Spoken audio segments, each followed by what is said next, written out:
On Friday, October 18th, the London Decca record label will be releasing a recording that features the world-renowned violinist Ray Chen performing alongside the Royal Philharmonic Orchestra under the direction of Cristian Măcelaru. Called Player One, the CD highlights themes from television, anime, and video games.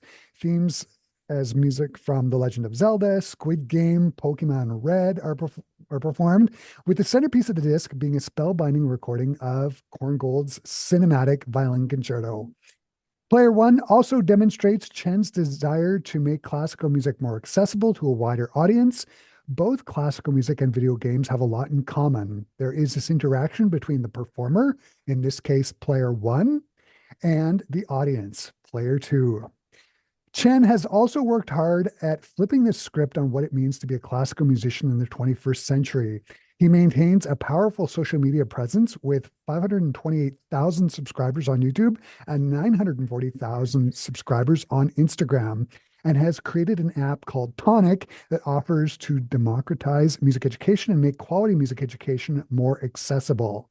And joining me here over Zoom to talk about his disc Player One, I am joined by the one and only Ray Chen. Hey, Ray, nice to meet you here over Zoom. Hi, Chris. Hi, everyone. How's it going? Great to be here. Okay, so I have to say, this disc is right in my wheelhouse. I'm a total Gen Xer.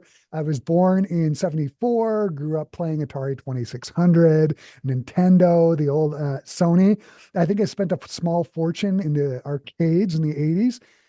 What was your first experience with video games, and when did you first recognize that video game music was accessible and needed to be performed? Well, I first started playing video games probably with my dad, when I was about five years old, and then I quickly wanted to have my own Game Boy because that was like what every kid wanted to have.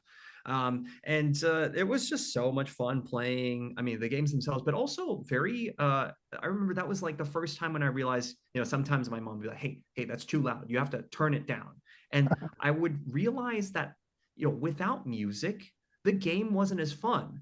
It wasn't as immersive. Like when the music was going and when it was like really loud, I was like in it more. And so that was like, oh, I like, let's hold that thought. And then decades later, it was like the realization of the power of music, right? Like that was something Mm, that has kept me going, and gaming has been a part of my life throughout. It's always been the reward after the practice. It was like literally my parents came up with this great way to motivate me to practice by saying, hey, 2 to 1, right? So if you practice for every 30 minutes, you get 15 minutes of video game wow. time. An hour equals 30 minutes. And so that, I mean, you can tell like that definitely worked. I mean, look at where I am today. But I mean, that was something that really brought me so much joy, video game music. And now I'm so happy and proud that I can make it a part of this album that's being released right now. Mm. And it's not only video game music, but you've got music from animated shows and movies as well, such as The Promised Neverland and How to Train Your Dragon, with so many possibilities for melodies that you could perform. How did you narrow it down, and how did you figure out what melodies you would perform and arrange? Well, at the end of the day, you're right. There's so many different OSTs and melodies that we could have had. But at the end of the day, it was the ones that spoke to me the most, the ones which I grew up with. It's really simple as that. I mean, the Pokemon, Pallet Town, playing that, hearing the sound from an 8-bit, this kind of sound coming from a Game Boy to now fully orchestrated. You've got like 80 people on that track. It's incredible. I mean, like a Mm, childhood Ray would have been screaming. It was just one of those things that it also represents the growth that we've all had since then. Each layer of musicianship that's layered on top, from the difference of that now and then, it's the same amount of growth that I feel like we've all been through and the experiences. So all the tracks were from, some were from before. That's why they have a bit of this nostalgic quality. mhm. And then also from now, like a later track like Tears of the Kingdom, Zelda, which came out only a couple of years ago, but I still love it just all the same. hmm And how did you pick the arrangers? I mean, from what I can tell on the CD, you've got Benjamin Rimmer doing like music from manga, like The Promised Neverland and Naruto, and then you've got Andrew Skeet doing the video game music, like the Legend of Zelda and Pokemon Red. How did you find these arrangers, and how did this process work? Well, Rangers that I found were all great people recommended by the label Decca. So in this particular case, I was able to work with people who not only had great experience, but also in terms of arranging music, but also arranging music. A great experience in doing that for the violin specifically to make sure that the violin lines would come out and have be in the right places, right? And there were definitely some moments where I said, hey, like let me switch with the flute line here in the Zelda track, for example, or let me do this. And there was a lot of co-arranging as well that happened. I mean, that's what I do already with some of my other sort of jobs out there, different roles that I play, music consultant with Riot Games, for example, for their animated series Arcane. That's what we spend all our time doing, or even to some of the YouTube videos that I make where I'm basically rearranging a violin part on the spot. That's typically, done by somebody else and might not have been originally written for the violin, might have been a guitar solo. So those were things that I've been doing recently that gave me a lot more confidence to be able to, make sure that not only were the tracks popular because people had heard of them, but that they actually sounded great for violin and orchestra. Yeah, they sure do. And from a radio standpoint, all the tracks are programmable, which makes me happy. I mean, it's just great. They're fully Oh accessible and yeah, right. Yes, great they to are. listen to. Yeah, I mean, it's fantastic. The centerpiece of the disc is Korngold's violin concerto, written in 1945, and the concerto actually quotes a lot of his film music. Can you talk about this juxtaposition between old themes, like the themes from Korngold, and the new themes from the video game and manga music? Is that one of the things that you wanted to get across with the disc? Yeah, absolutely. I mean, that's one layer that exists that is beyond the meta layer of like, okay, this is Ray's personal journey, Ray's like character, choose your own character. Hence why there's like four Rays on the top, and we'll get to that later. But there's Mhm. definitely this other thread of Korngold, uh, his violin concerto, him bringing music and the traditions of Europe over to Los Angeles, to Hollywood, becoming one of the first film composers. Before him, it was the silent film era, to Mhm. then influence all of these great composers that went on to write film, write animation, anime, and also gaming. So one when you hear, for example, a little bit of I don't know, Star Wars in terms of the Korngold, a little bit of that space theme, for the third movement, I always can't help but think of Space Cowboys, a little bit of cross between Indiana Jones and Star Wars. Yeah, It's probably because Korngold influenced John Williams, right? yeah. And so there is that people then when they hear his music because of the popularity of film scores instantly take to it. You instantly like recognize it even though you might not have heard it before.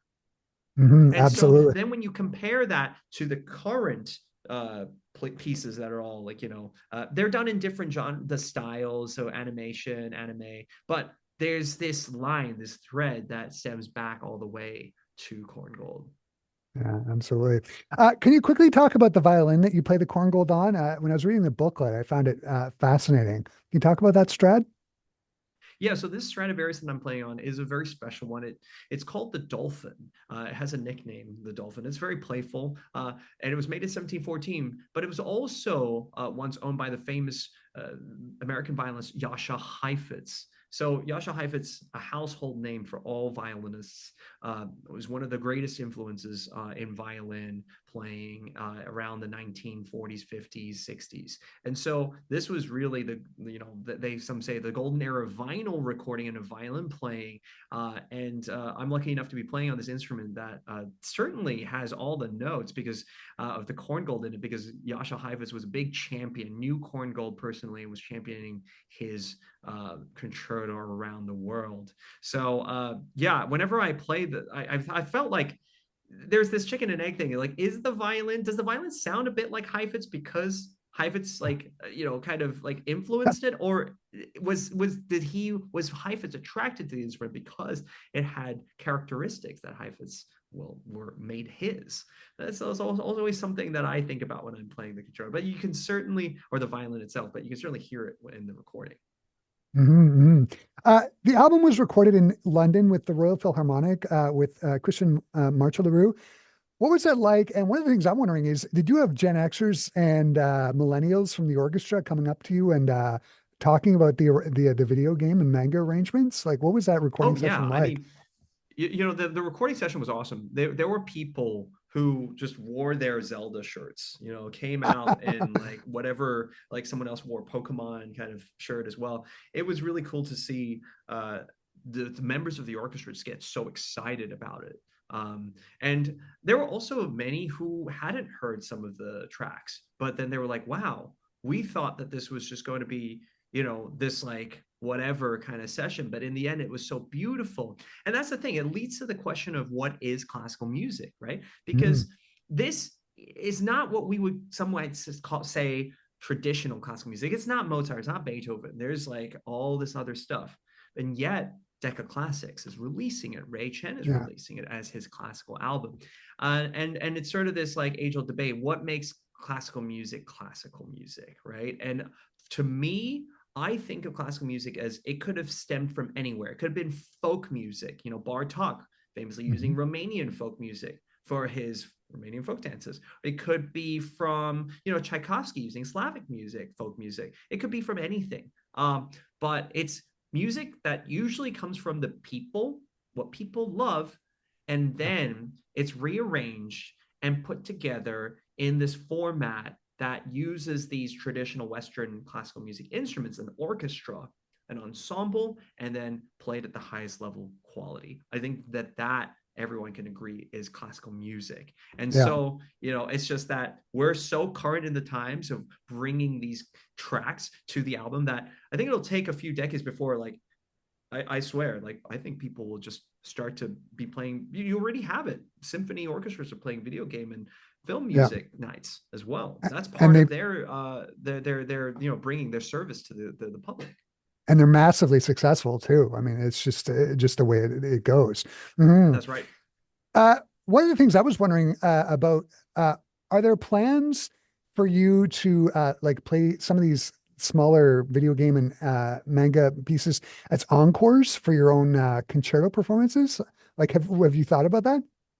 Yeah, definitely. Actually, on my recent tour to China, I played the How to Train Your Dragon track that was really wildly popular, as well as another one that I'd like to talk about, which was the Serenade. And this is the only track that was written that was, not already existing. So it was commissioned just for the album. It's written by my friend Unica Tanzel, an amazing, not only an amazing composer, but also, and one that's alive, I might add, but also one that's also incredibly gifted with social media as well and the art of storytelling online.